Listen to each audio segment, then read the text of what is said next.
Le titre de ce livre, c'est Suprême Intention. L'auteur de ce livre, c'est le bien-aimé frère Devin Fromke. Nous sommes au chapitre 9, petit 3. Chapitre 9, petit 3. Une fois de plus, il devient évident que lorsque nous partons du bon endroit, le cœur du Père, nous voyons tout dans l'immense perspective divine. La croix, qui habituellement ne nous apparaissait que rédemptrice, va prendre maintenant une plus grande dimension. Elle exprime désormais le divin mode de vie que Dieu a l'intention, au temps marqué, de voir manifester partout dans l'univers. Si Adam avait choisi de faire de l'intention divine sa vie, ce choix est représenté par les deux arbres. Alors, par ces choix successifs, il aurait permis l'enracinement et le développement de ce mode de vie divin. Son premier choix de la croix comme principe d'existence aurait dû être sans cesse confirmé pour devenir une réalité pratique dans sa vie de tous les jours. Ainsi, Dieu et l'homme seraient devenus deux cœurs vivants en parfaite harmonie. Lorsque Dieu présenta pour la première fois son intention à Adam, c'était une affaire simple et facile à comprendre. Adam serait entré dans la vocation la plus élevée ouverte à l'homme. Il aurait été un père qui aurait rempli la terre de son espèce. Et puis, roi paternel, il aurait tout tenu sous son gouvernement. Allait-il choisir l'intention divine ou poursuivre un objectif privé? C'était là la grande question. Pour Adam, neutre en son innocence,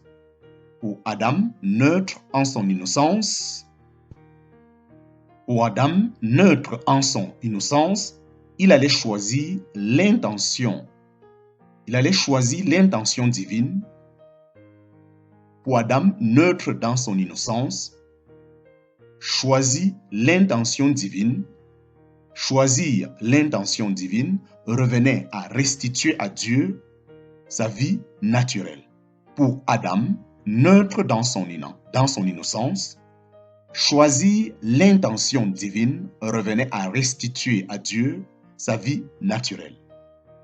Jusqu'à son droit à la liberté et à la recherche du bonheur pour se placer sous l'autorité de Dieu au service de son dessein. Pour Adam, neutre en son innocence, choisir l'intention divine revenait à restituer à Dieu sa vie naturelle jusqu'à son droit à la liberté et à la recherche du bonheur pour se placer sous l'autorité de Dieu au service de son dessein.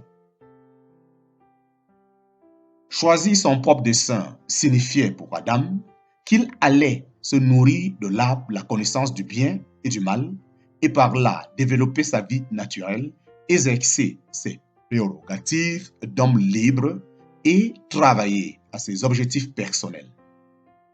En choisissant l'intention de Dieu et en sacrifiant sa vie naturelle, il aurait pu entrer dans la vie même de Dieu et dans la vraie liberté. Il aurait pu avoir part à l'arbre de vie, divin moyen pour atteindre le but et réaliser l'intention de Dieu.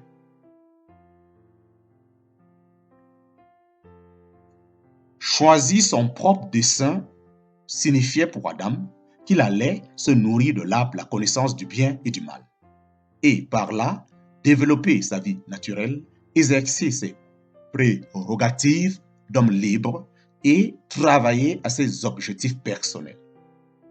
En choisissant l'intention de Dieu et en sacrifiant sa vie naturelle, il aurait pu entrer dans la vie même de Dieu et dans la vraie liberté. Il aurait pu avoir part à l'arbre de vie, divin moyen pour atteindre le but et réaliser l'intention de Dieu. Ainsi, le premier Adam se trouvait au seuil d'une décision. Allait-il accepter l'appel de Dieu à adopter le principe divin qui devait régler tous ses actes et permettre à la croix de s'enraciner en lui, ou allait-il choisir de vivre pour ses objectifs personnels et ainsi rejeter le dessein de Dieu. Nous ne le savons que trop bien, quel mode de vie Adam choisit. Nous savons bien comment, par son choix égoïste, il devint aveugle au mode de vie céleste. De plus, sa postérité, depuis lors, n'a cessé de vivre sous un voile de ténèbres.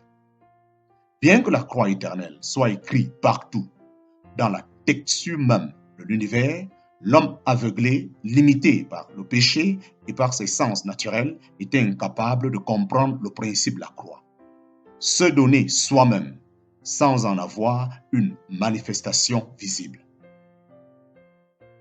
Pour cette raison même, le Père revêtit son Fils d'une robe de chair humaine et l'envoya marcher parmi les hommes.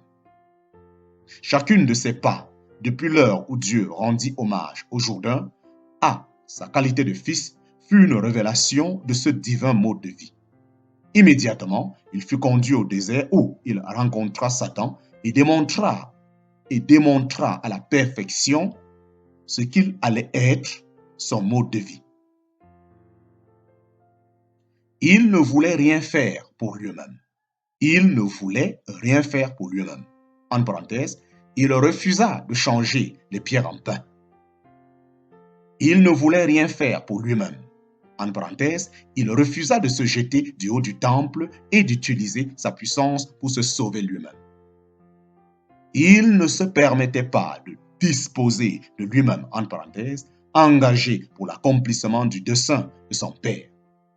Il n'allait pas se plier au dessein d'un autre. Dans ces trois simples prépositions, pour, par, de, nous avons l'expression la plus claire du mode de vie céleste.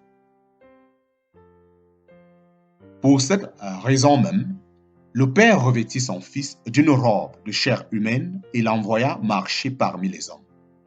Chacune de ses pas, depuis l'heure où Dieu rendit témoignage au Jourdain à sa qualité de Fils, fut une révélation de ce divin mode de vie.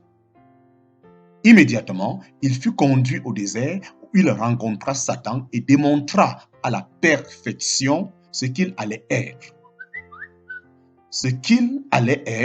Son mode de vie. Il ne voulait rien faire pour lui-même. En parenthèse, il refusa de changer les pierres en pain.